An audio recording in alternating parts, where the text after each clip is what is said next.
অপরাধ জমিন থেকে আসমানের মেঘমালা, অপরাধ জমিন পরিপূর্ণ হয়ে আছে, অপরাধ সাগরের অতুলনীয় জায়গায় পৌঁছে গেছে। আল্লাহ বলছে খালি ফিরে আয় রে, তোর অপরাধ কতটুকু অপরাধ তোর, ফিরে আয়, মাপ চা, ইমান আন, ভালো কাজ কর। তো বয়স তো 70 হয়ে গেছে, 35 হয়ে গেছে, 40 হয়ে গেছে, ডেলি একটা মেয়ের সাথে শুয়েছি, ডেলি 2 লিটার মদ খাইছি, আল্লাহ ফিরে আসলে হবে? আল্লাহ বলছে আরে শোন, যদি তুই ফিরে আসস, ঈমান আনস, ভালো কাজ করস, এগুলো তোর গুনাহ পৃথিবী সমান, ফাউলাইকা ইউবাদদিল, আল্লাহ তোর গুনাহ এগুলাকে মাপ তো করবে, সব গুনাহকে ইউবাদদিলুল্লাহ সাইয়্যাতিহিম হাসানাত, তোর সব গুনাহকে, তোর নেই কি নেই, তুই বয়স কম, মরে যাবে কিছুদিন পরে, বা তুই জানিস না 20 বছর বয়সে মরতে পারিস, তোর তো আমল নাই, তো তোর সব গুনাহকে আমি আল্লাহ নেকিতে পরিবর্তন করে তোর নেকির পাল্লা দিয়ে দেবো। আল্লাহ, এটা কোনো হাদিস না যে আপনি জাল বলবেন, এটা কোনো হাদিস না আপনি দয়ীফ বলবেন, এটা কোনো হাদিস না আপনি তর্ক বিতর্কে লেগে যাবেন, এটা সূরা কোরআনের আয়াত, একেবারে আমি ব্যাখ্যাও করি নাই।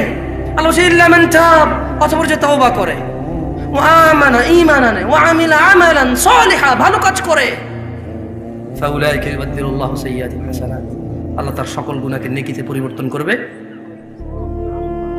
এবার এই অফার আপনি নেবেন কিনা এটা আপনার ব্যাপার।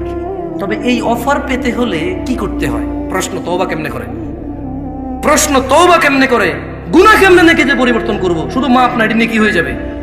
ধরে নেন বাংলাদেশ সরকার বলল কার কাছে কত জাল টাকা আছে, 30 ফেব্রুয়ারি 2024 এর মধ্যে সমস্ত জাল টাকা এনে জমা দাও, সেম আসল টাকা নিয়ে যাও, তবে আর কখনো জাল টাকা বানাইতে পারবা না, যদি বানাও মৃত্যুদণ্ড, যদি বানাও কি।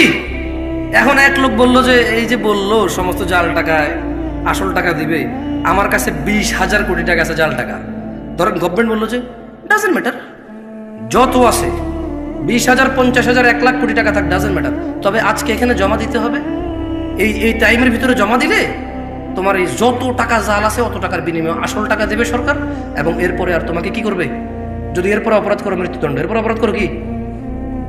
এখন বললো যে 50,000 কোটি টাকা, কেউ কি মিস করবে এটা? আল্লাহ এরকমই বলতেছে যে যত অপরাধ আছে, শর্ত হচ্ছে বেঁচে থাকা অবস্থায় মাপ চাইতে হবে। কখন? শর্ত কি? কেউ কি বলতে পারেন কে কতদিন বাঁচবেন? আমি পারি না। ভাই আপনি বলতে পারেন কতদিন বাঁচবেন? তুমি? আরে কি করে, ডিজিটাল দেশে কেউ জানে না কবে মরবে। আফসোস, তো কি শিখলাম, বুদ্ধি কি তাহলে তুমি এত বিচক্ষণ মানুষ, কবে মরবে না একটু পরে সম্ভব হতে পারে, একটু পরেই হয়ে যেতে পারে, এখানে বসা অবস্থায় হতে পারে, এই বক্তা এখানে দাঁড়ানো অবস্থা হইতে পারে, এই শ্রোতা এখানে বসা অবস্থা হইতে পারে মৃত্যু। তো এই যে সমস্ত গুণাকে নেকিতে পরিবর্তন করার একটা শর্ত আছে, কি?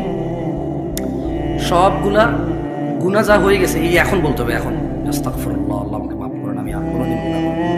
যদি গুনাহ করি আপনি তো জানবেনই, আপনার সাথে কি লুকায় গুনাহ করতে পারবো নাকি, তবে আমার সব গুনাহ আপনি মাফ করে দেবেন, আমি আর গুনাহ করবো না। বাস মৃত্যু পর্যন্ত আপনি তৌফিক দেন যাতে আপনার উপরে ঈমান রেখে ভালো কাজ করে মরে যাই, আর খারাপ কাজ করবো না। এই আল্লাহ বলছে সব নেকি হয়ে যাবে। এখন আপনাদের সিদ্ধান্ত ভাই।